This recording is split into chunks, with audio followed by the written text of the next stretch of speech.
You're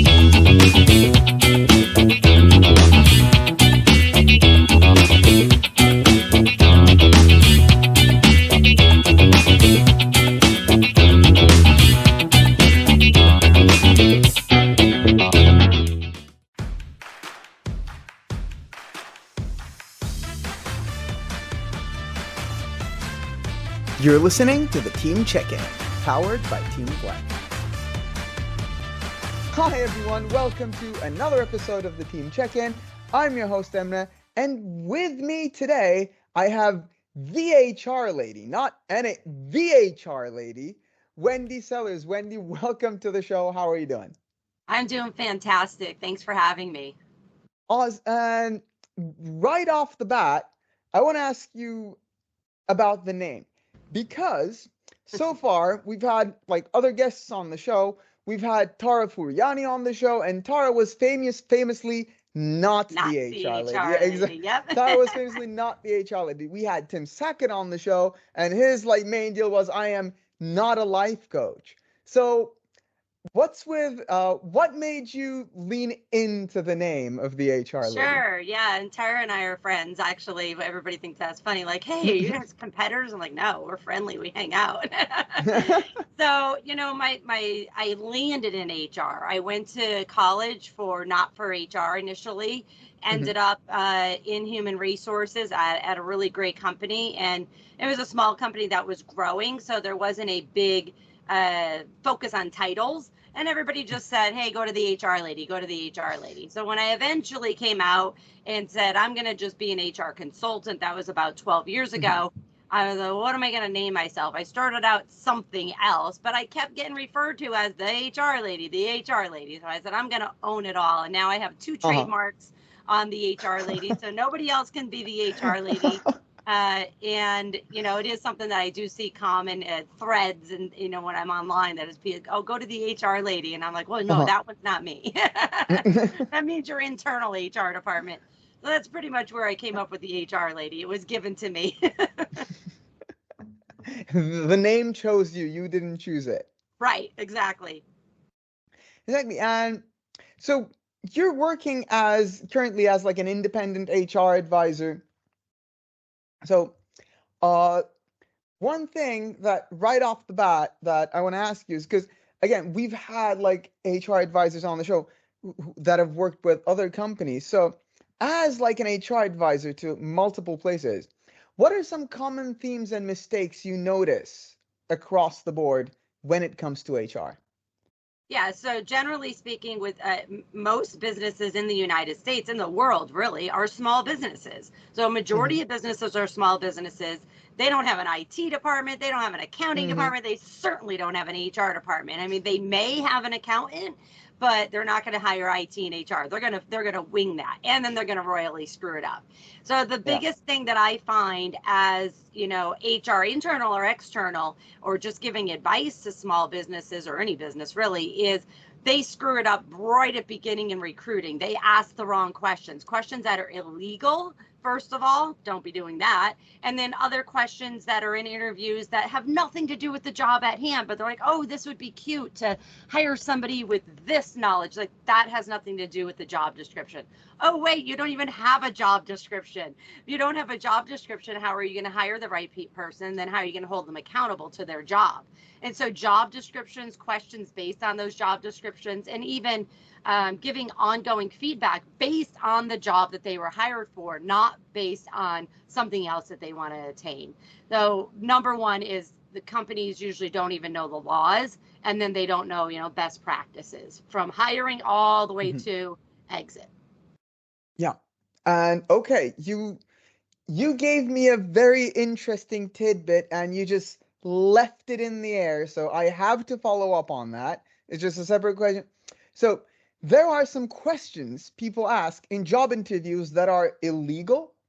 Yeah, there's a lot of questions people ask that are 100% illegal per federal law. And then there might even be questions based on what state you're in. So a lot of states have their own laws and that Mm-hmm. go above and beyond the federal, but I'll just go through some of the federal ones. Are they might ask their age. Well, that's irrelevant. If they're 20, 21, 70, 90, can they do the Mm-hmm. job or not? Little caveat, there are some industries like bartending and things like that you may have to be a certain age per that state Yeah. law to serve alcohol. That's relevant. Otherwise, where did you grow up? Not relevant. Do you have a college degree? Not relevant if it's not required for the job. How old you are, are you married? Oh, what's your kid situation? Who takes care of them? No, don't ask those questions. Here are the hours of our job. Here's the location. Can you get there and can you work at these hours? I don't care how you get there, and I don't care. I should care, but I don't care Uh-huh. about your home life situation. Can you work these hours and can you get here at this time? Yes or no? Those are the questions you should be asking. So we try to get a little bit more personal because we're like, well, in the past, we had to let people go because they couldn't make it in time because they had to drop their kids off at school, and that's not our working hours. What I say to companies is, well, why don't you change your working hours and then you could hire Yeah. more people? Instead of blaming the candidates and the people, why don't you change your hours so that you can hire more people and be a little more empathetic to people's, lives? Yeah, that's where all those biases come in, right? Yeah, 100%. I've had like terrible job interviews where I don't think I've ever had a job interview where those questions that you listed were not asked to me. I think I've answered those questions like gajillions of times. Yep, absolutely. I mean, I know so many companies. Even when I get a new company that needs an advisor, I'll, usually they call like, hey, we have somebody left or we let somebody go. Can you help us replace them? And I have a recruiter that consults with me as well. When I'm like, all right, let's fix everything before we hire somebody. Let's Hmm. create a job description. Let's train the interviewing team what to ask, what not to ask. Let's make sure that the job description that hasn't been updated in 17 years is actually relevant for today. Otherwise, this is why you're not finding anybody. People are looking at your job ad going, what the heck? This doesn't even make sense. The role is either so vague or so specific with technology that doesn't even exist anymore. So Hmm. getting it right, slowing down before you put that job ad out, because you know what, since the pandemic in the United States at least, but I think really worldwide, it is really expensive to recruit and it's really Oh yeah. expensive to put a job ad up. Used to be cheap, not anymore. And so if you're not getting it right before you press, post to Indeed or LinkedIn or wherever you're putting it, Hmm. you're spending a lot of money for nothing. Yeah. And like, don't even get me started on like the LinkedIn easy applications and everything. If you don't get it right, you're gonna have like 1,000 applications with essentially the wrong people, and it's not going to be the fault of those people for applying. I Right. mean, they have a very easy time applying to the job, but you just didn't. And then, can you imagine the hiring process? Going Right. through all those candidates and everything, knowing, like you said, you royally screwed up with the opening to begin with. Yeah, absolutely. And the other thing I wanted to really quickly say about questions is please, for the listeners, please be careful of asking too many questions before they could submit their resume. Because if you're asking them 10 questions or having them write a sermon or whatever it may be, they're Hmm. going to just say, they're going to peace out. They're going to say, no, this is too Yeah. much. You're asking too much of me as a candidate. I usually try to stick to the absolute, I call them go, no go questions, where Hmm.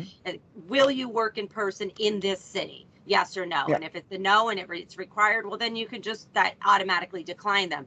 If it really requires a certification or a license, do you Hmm. have this? And if you don't, Hmm. then you're out. And now you've not wasted any more time of the candidate and you haven't wasted any time of the hiring team. So, but just don't ask a million questions in the application process, because now they're going to be like, this company's a little crazy. I don't think I want to work for them, that they're asking so many specific questions in the interview and they haven't even talked to me yet, because it's really just in the application process. Save And some of those other questions for the actual interview. yeah, and most of that information is in my resume. Like it's in there. Just let me upload that. Just go through that. You have like Exactly. systems now that track resumes for like keywords, and like don't even get me started on those. But yeah, I mean, you have systems that like go through all of those. So just let me put my resume in. Yeah. And okay, I like this questions track, and I mean, this is going on the internet, and you know what the internet is all about. It's either the best or the worst. There's no middle ground. There's no, logical holding the middle. We have to do the extremes. So, right now, right off the bat, what is the worst of the worst interview questions someone can ask in a job interview, an HR department could ask a candidate? Well, besides the illegal one, so we'll just Yeah, put but that one to the side, mhm, and I know some HR people and recruiters are probably not going to agree with me, and I don't really care because this is my professional opinion based on experience. Is like, oh, if you were a color, what color do you want to be? What's your favorite ice cream? Like none of that has anything to do with the job, but it's because they're trying to match them to their company culture, and mhm, your culture should be diversity. Your culture should be, hey, we'll hire people who are qualified. We don't want cookie cutter. We don't want everyone to be exactly the same. Will the communication be better if everybody communicates exactly the same way? Yes. But your company may just be stale and stagnant because you're not hiring diversity of thought into the company. So those questions, again, anything that has nothing to do with the job should not be in the initial interview. Maybe if you're doing like a 3 or 4 step interview, please don't go over 4 steps. I would even say don't go over 3 steps, mhm. including a phone interview being one of the steps. But if you're doing a couple steps because it's a big deal and it's a big company or a big role, just make sure it's well planned out. And Mhm. I would even say the more people you have involved in the interview process, maybe you're doing a committee, you better stop real quick and train everybody on the committee like what Oh we're yeah. talking about today of here are the questions, here is what HR or the CEO has vetted out as yes, ask this, no, don't ask this. Then what HR has said, no, you can't ask that. So when it's a fast-paced environment and when is it not, I would like somebody, the recruiter, HR, to vet all the questions in advance. And so that everybody on the team, the interviewing team, knows this is what has already been asked. You don't have to ask it again. You can go on to the second level of questions or the third level of questions. There's always going to be, of course, individual conversations, and based off of their answer then another question came up. But if you have like a set of 25, 30 questions that a whole team asks over the 3 interviews, then you've got everything figured out. You hopefully have a grading system and you have a score, and then nothing about that's about diversity or anti-diversity, I should say, or Mhm. discrimination is going to come into the conversation. And I'll give you an example. If your last person that's interviewing, everybody else loves the candidate, yes, we love them, then the last person says Mhm. nope, that can't hire them unless they're Red Sox fans, that should not be in the scorecard. Is it illegal? No. Is it not the smartest idea? Yep. Yeah, I like Wendy, just tell me you are friends with Tara without telling me you're friends with Tara. That Yep. I I Exactly. love that. I love that. And just looking into those like 3, 4 step application processes, it's a lot of investment on the part of the applicant. I mean, the company is getting something at the end of it. Sure, they're going through a lengthy process with a lot of people, but at the end of the day, they're getting some great talent. They have most of the applicants, they're going to invest a lot of time and effort into that process. And at the end of the day, I mean, even though, sure, you learn a lot from, going through a lengthy application process, but that learning, most of the time, it's not worth a lot. So, uh, the point I'm trying to make is letting people down, the rejections. How can that be handled professionally? Because I know I've had some terrible experiences, being rejected from job applications, after like 3 interviews, 2 cases solved and everything. Final interview, they go another way. That's perfect. But I find that out through a no reply robot email. Yeah. And I don't like we spent a total of like 6 hours together, counting all the interviews and the case and everything. I think I would have liked some more. I think I would have liked something different. So, what is the best way to reject a candidate after a very lengthy application process? Yeah, thank you for bringing that up because it's super important. I mean, if you've only spent a few minutes with them on a phone call, then that no reply email, I get it. Now, we don't have Yeah. time. HR and recruiting doesn't have time to be calling everybody. But if you've spent some time with the individual and they've had more than one interview, and again, a phone call is an interview, Hmm. making sure that it's a little bit more personal. Now, there's two sides of this though, because we have these things called lawyers and lawsuits, and HR has been trained, and most business people have been trained to do everything you can to avoid a lawsuit. So that means everybody gets a standard blank, boring email that says nothing, gives the candidate no feedback whatsoever of, hey, this is specifically why we didn't hire you. And Hmm. everybody's afraid of the discrimination lawsuits. But why don't we, if we're setting up recruiting, I refer to recruiting as a project.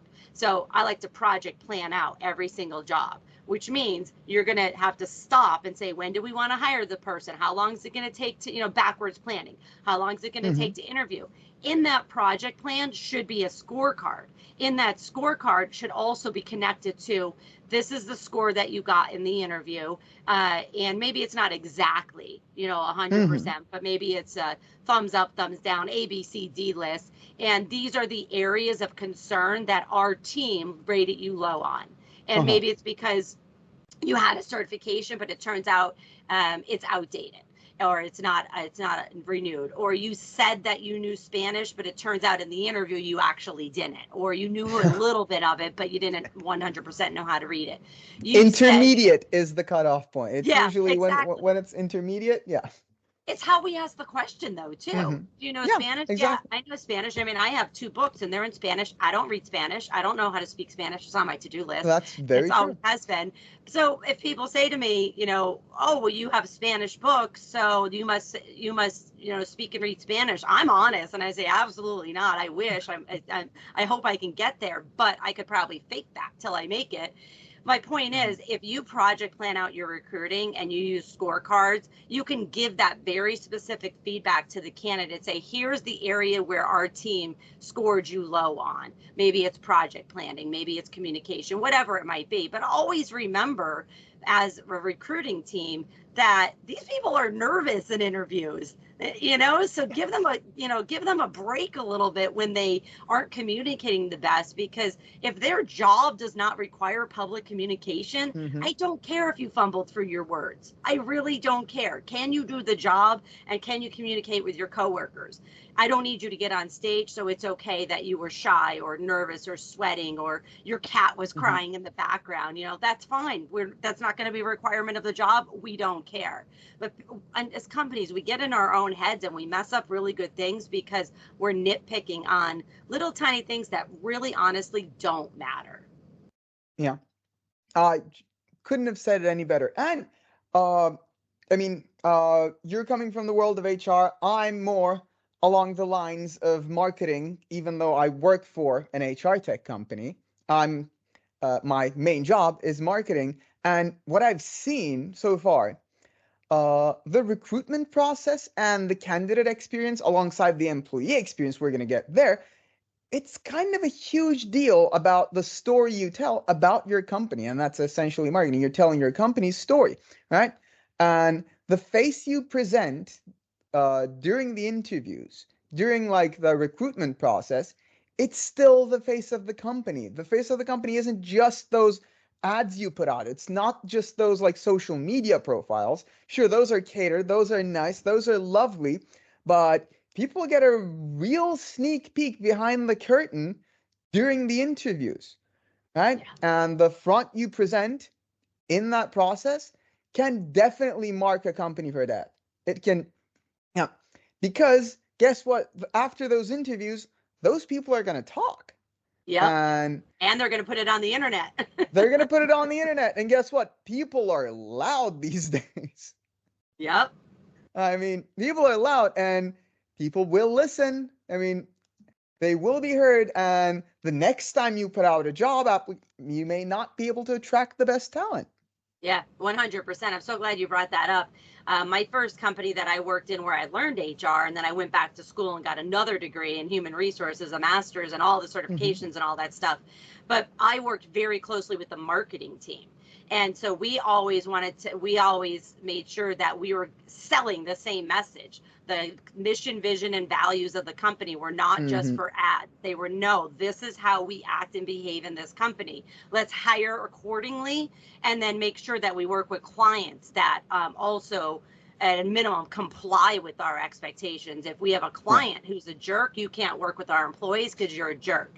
I have a book about jerks at work. So, I would, 100% give anyone that's listening today the advice is work with your marketing department as the HR department or as HR representatives, because you should be selling the same message. A smart client of yours would do research on your Indeed and LinkedIn feedback from candidates, and they would say today, especially if I would just say, Gen Y, Gen Z, if they're a business owner, they're going to say, I don't want to work with jerks, so I'm going to do research. And because you have all these negative comments about candidates, about your company, or employees about your company, then I am not going to spend my money with you, company, ABC, because of the way you treat employees, even though you treat me, your client, well. So HR and marketing have to be on the same page. And if they're not, when I see companies that they're not on the same page, that's when I usually see that they're struggling and they're in trouble, because they're sending out this message over here and it's fake.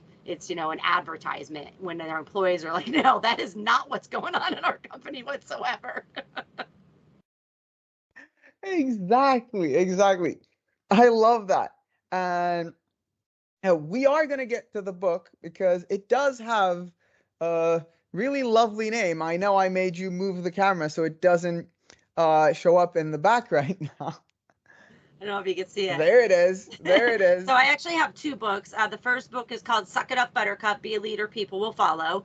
And, a lot of that is a story about how I made major errors in my life, and as the HR lady and as an HR, manager and director. And I talk a lot about personality styles. And in my other book, which is about jerks at work, I talk about personality traits, introvert, extrovert, ambivert. But when I first learned about DISC, which is a derivative of Myers-Briggs, it's, just an easier way to explain the 4 personality styles. I realized that Wendy Sellers, the HR lady, was the problem, because I have a huge personality. I'm dominant. I'm direct. I run people over. And why are you crying? I don't understand. I was just giving you feedback. And then I finally learned, oh, it's me. I'm the problem. I'm giving feedback in the way I accept it and the way I want it and the way I understand it, instead of giving feedback in the way other people need to receive it. And so I know one of your questions was going to be about how to retain top talent, and just how to retain talent,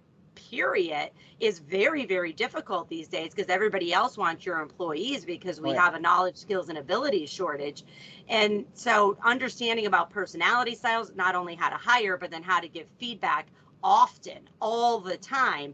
And if you have just 3 employees, you're going to have to give feedback 3 different ways, possibly. If they have they're 3 different humans, So even though you want to be giving feedback all the time, I would say officially on a regular basis, at least once a month. And I know many of you might be going, that's a lot, Wendy. It gets easier. Once they get used to you talking to them, with them, not to them, with them on a regular basis, it gets easier, because they could say, oh, I have a problem, but it's not so bad that I'm going to wait for 2 weeks for our meeting, and then we'll talk about it. But could you imagine having a problem and you have to wait a year to talk to your manager about it? Oh, no. Today's generations are like, now, you talk to me now or I'm out. And I say kudos, good for them. Good for them for holding us accountable. Most business owners aren't used to that, and they're not ready for it, but buckle up. You got to get ready for it. It's here. I mean, feedback shouldn't be an event, right? It should be an ongoing conversation. And once you have it, once you start having it regularly, once it is often, then it's going to take out a lot of the intimidation factor. Yeah. Right? It takes out a lot of the intimidation factor. And Wendy, do you know what the best way of implementing continuous and regular feedback in an organization is? That's a rhetorical question. Let me go right ahead and say that if you're using Microsoft Teams or Outlook on a regular basis, then you might want to give the best 360-degree feedback software in the Microsoft ecosystem, Teamflect, a try. And you can do just that right now by clicking the link in the description and start using Teamflect right away for absolutely free. I have to sneak these in. That's what most of the conversations I have in the podcast are from you. I wait for like someone to tee me up. I hear the word feedback. I go, let's go. I love it. You know what I really love is that you said it's free. So I will 100% be sharing this with my listeners on my podcast as well. It's a free trial. It's free. It's free for up to 10 users, and it's like no feature limitations whatsoever. That's amazing. What we love doing is we like letting the product speak for itself. But I think I take enough time pushing Teamflect. No, but I do want to stop there and just revisit that because it's so important. Many companies, they have no idea how to give feedback. It's communication, but it's planning. Mm-hmm. You have to plan it, and then you have to implement it. So you could put holds on your calendar throughout the year, but if somebody doesn't follow up and check on that, or there's no report, if there's not a report that you could run to say how many times did you talk to this employee about their attitude or whatever it might be, well then no. If you do have an HR department, they say, hey, I want to fire this person because they have a bad attitude. Did you talk to them about it? No, I meant to, but I didn't. Well then how do they know? And also feedback is really easy on paper. There's a problem or there's a situation, and sure, you offer your input on it. That's very easy on paper. But human beings don't live on paper, and we're really complicated. And even if you're giving me constructive feedback, as constructive as it is, go mind your own business, Dave. Leave me alone. It happens. It's tough. Giving feedback is difficult. Receiving it is even harder, or vice versa. In some situations, it's tough. That's why, feedback needs to be regular and structured. Right? You can't 100%. Give one employee a different feedback experience than go right ahead and give someone another one. I mean, sure, you can like tailor it to each employee, but there has to be, some structure and reasoning behind it.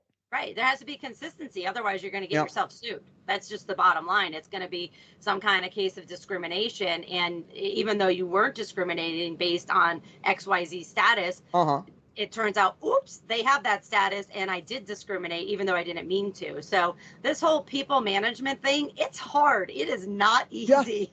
Yeah. Who would have known that people would be hard to manage? My previous managers. Give me an office full of Jack Russells and I'll handle it any day. Like I'm good.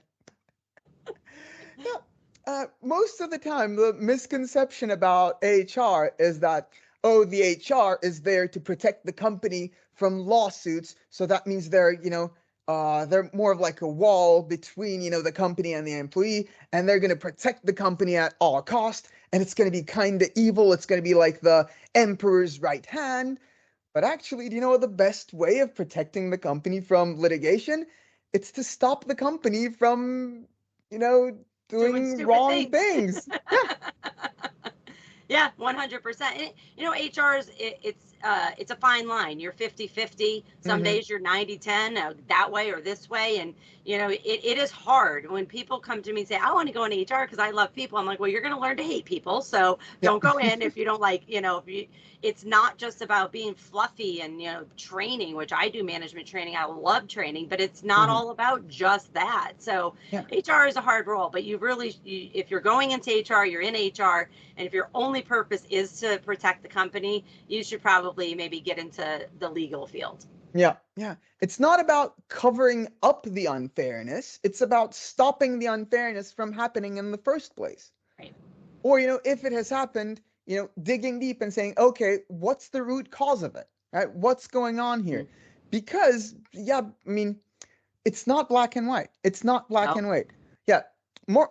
Some situations are pretty cut and dry. Some situations are pretty cut and dry, not those people saying, oh, where is the line? If you're saying where's the line, you've probably crossed it. But but more often than not, those unfair situations have some like pretty complex, root causes. And it's all about forming those connections and talking to people, understanding their stories, and then actually stopping it or holding people accountable and making sure it, it's never repeated again. Yeah, Right. it's a tough job. It's It is. it's not. I'm glad I'm not in it. I'm glad I'm someone who gets to talk about HR instead of doing it. Lucky you. Lucky Yep. you. Yeah. You know what's really lucky?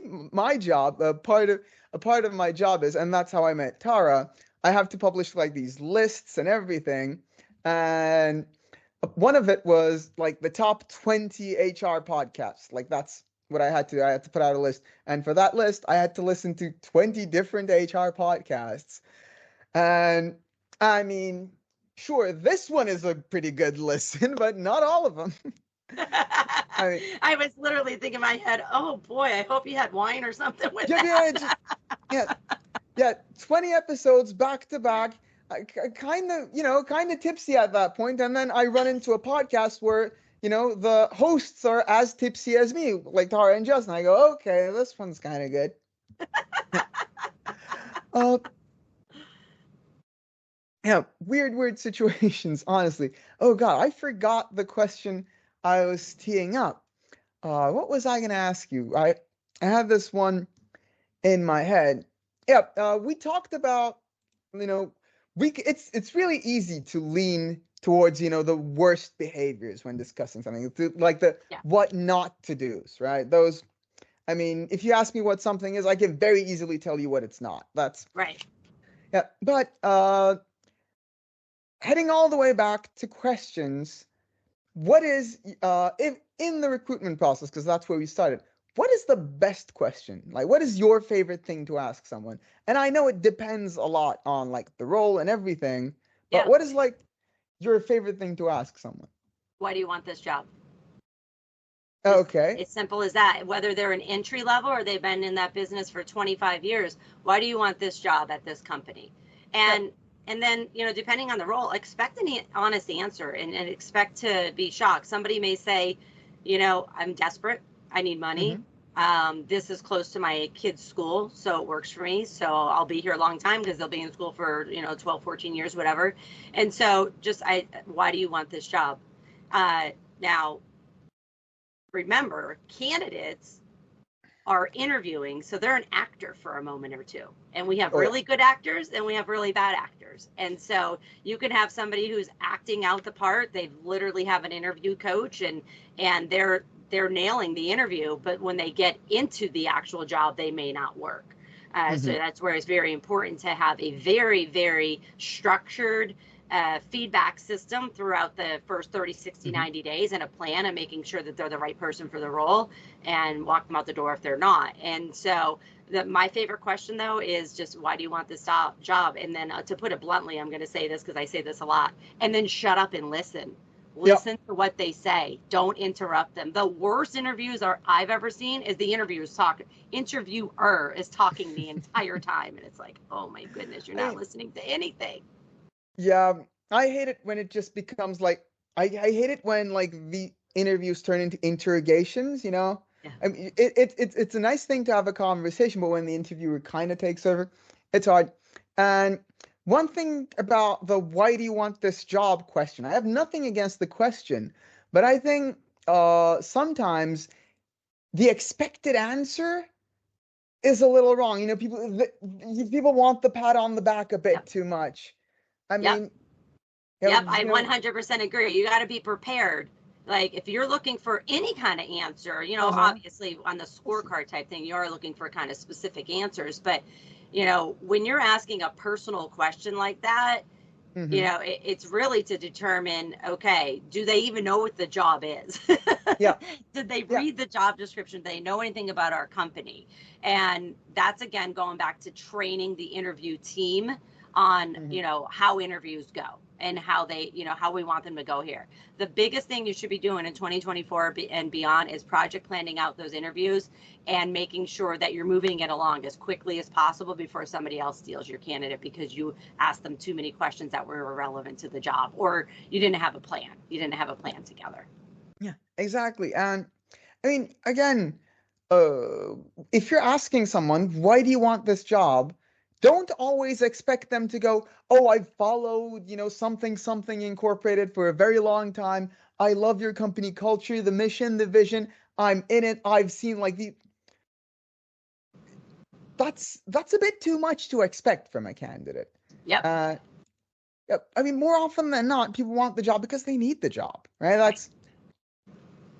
And there's nothing wrong with that. And I remembered the question that I actually wanted to ask you, and I immediately noted it down because at some point, you touched on the Myers-Briggs, right? The personality tests. And are you an ENTP, EFG, HIJK, LMNOP? What's yours? I have no idea. I have that written down somewhere. I've taken all of them. I've been through all those trainings, and I focus on DISC because my mind cannot understand all of that terminology. They're all about the same. They're all just named something different. I'm D on the dominant scale. So they're on the DISC scale, D is dominant. So dominant, influential, sociable, and conscientious. And so I'm dominant. Myers-Briggs and the other ones, I have absolutely no idea. I did the animal ones, you name it. I'm like, I think they're valid, but okay, that was going to be my question for you. I think many of them are valid, but my brain can't retain all that information because I have other things going on. And I also wanted to say, are they valid personality styles assessments? Yes.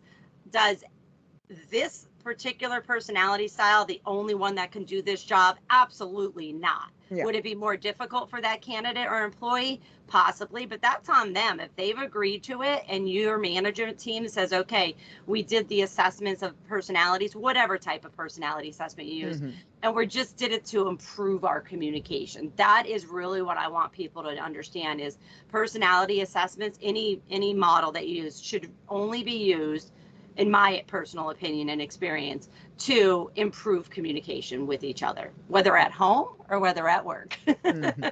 I mean, I, for one, am a Hufflepuff. Like, that's what BuzzFeed tells me, but I can school any Gryffindor on the Quidditch field. Like, that's... Yeah. But that's funny. Yeah, I'm not... Please, nobody put that in. Please, wait, pause. Nobody asked that question in an interview. Okay, see, I don't... That's what the Myers-Briggs and the personality tests and everything, that's what they kind of feel to me. That's...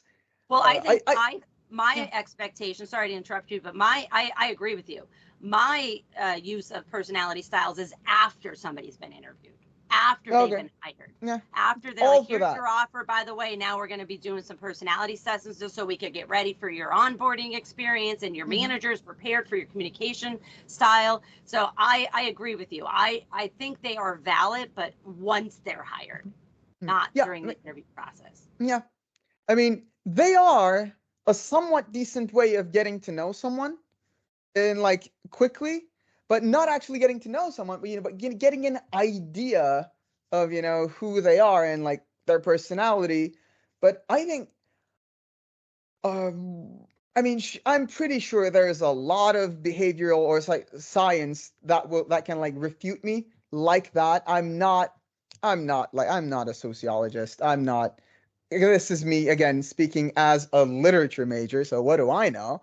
But from the outside looking in, putting too much weight on personality quizzes and tests and, whichever one you're using doesn't sit right with me. If you can put me in my place about this, please do. I'd love to learn more.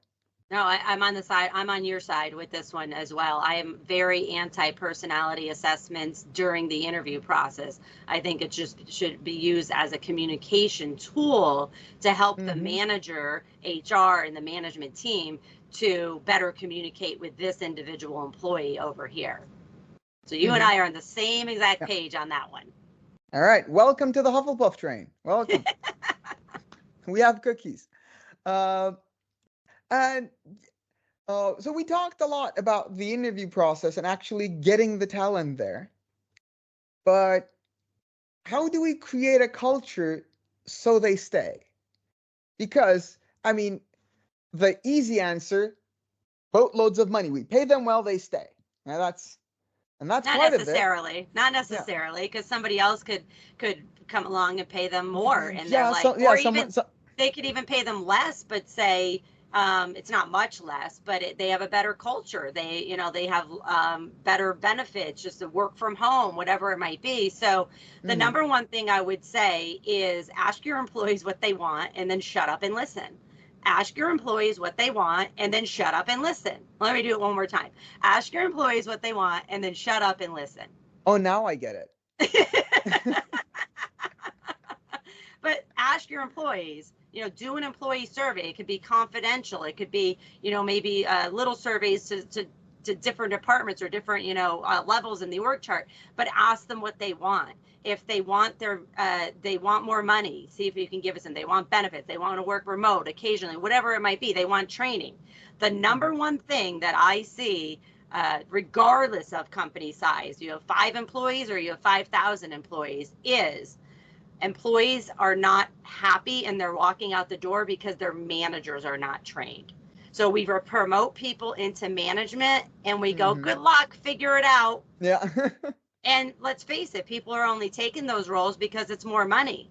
And they're like, well, I'm not going to go waste my time and money to go get training on my own when you just put me in Uh-huh. this position without any training. So you don't care, company. Why should I, manager, care that I'm not trained? Mhm. We do have some people that do care, but generally Mhm. speaking, that's the company's responsibility to train managers. So the number one thing I could say, besides money, obviously, is train your managers. And I, Wendy Sellers, the HR lady, can help you with that.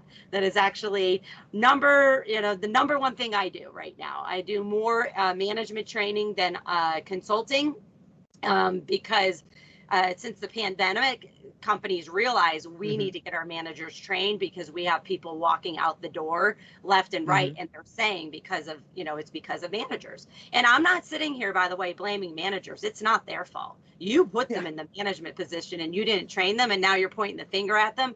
So when that manager walks out the door, they take their team with them. And Mhm. so you're like, okay, I just lost a manager. I either fired a manager or they quit. I Mhm. fired them because they're a bad manager, but I put them in that role and expected them to come back on Monday with all this knowledge, skills, and abilities that I Mhm. promised them I would get them, but I never did. So train your managers. Yeah, and um so I love this. My dad's wife, she's also in like the management training business as well, and she's doing some incredible stuff. So can you tell me a bit about what she mostly focused for the longest time she actually focused on curiosity and philosophy. Those were like the two areas from which she approached management, and she has a lovely book about philosophy in the boardroom. It's only in Turkish right now. Once she gets it translated, it's going to be lovely. But what is your approach to management training?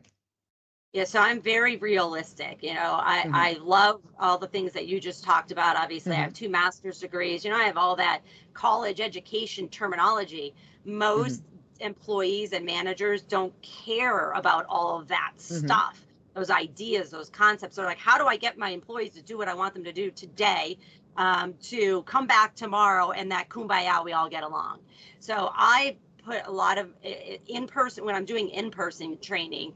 I Hmm. put the managers in little groups and they have to work out problems together. And then we talk about it as a whole class. So it's Hmm. like, hey, I have an employee with an attitude problem. How am I going to fix this? Here's your situation. You guys fix this over here.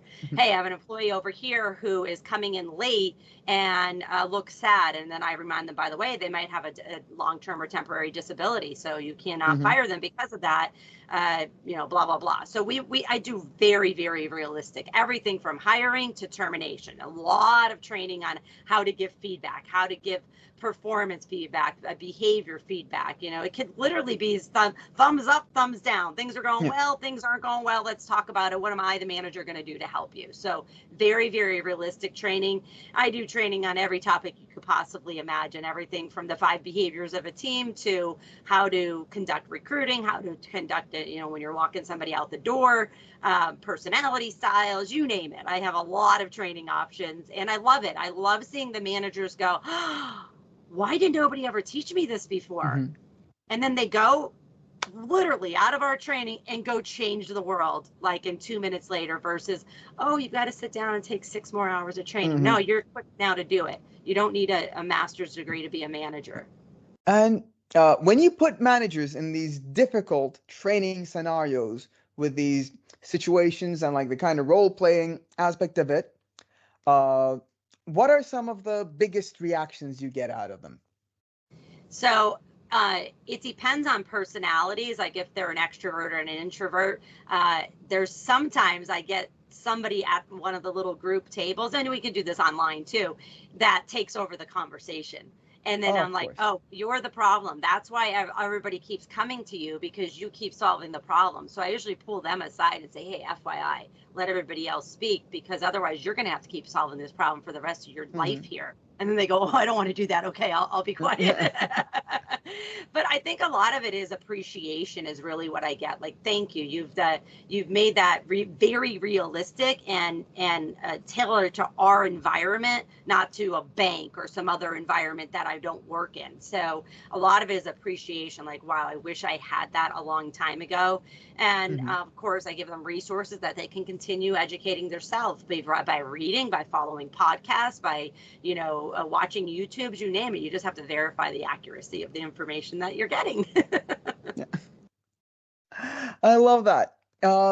Wendy, we've been going at it for like past 40 minutes now, and this has been awesome. It's been great having you on the show, and thank you so much for coming on. I think we hit some pretty nice points. So, yeah, take notes, people. I don't Yeah, absolutely. If anybody needs any help whatsoever, just stalk me on LinkedIn, Wendy Sellers, the HR Lady. I'm on all the social medias, and I have my own podcast as well, the HR Lady. Yeah, I wouldn't know about it because I was never invited on it. So, Soon. And if you're listening to us on iTunes, Spotify, or wherever you find podcasts, leave us a like, subscribe. It really helps the show out. And as Wendy said, ask your people what they want, what they need. Well, if you want to do just that through like anonymous surveys or anything, you can give Teamflect a try using the link in the description. This has been the Team Check-In. Try the app and give Suck It Up Buttercup a read. And bye-bye. Bye, everyone.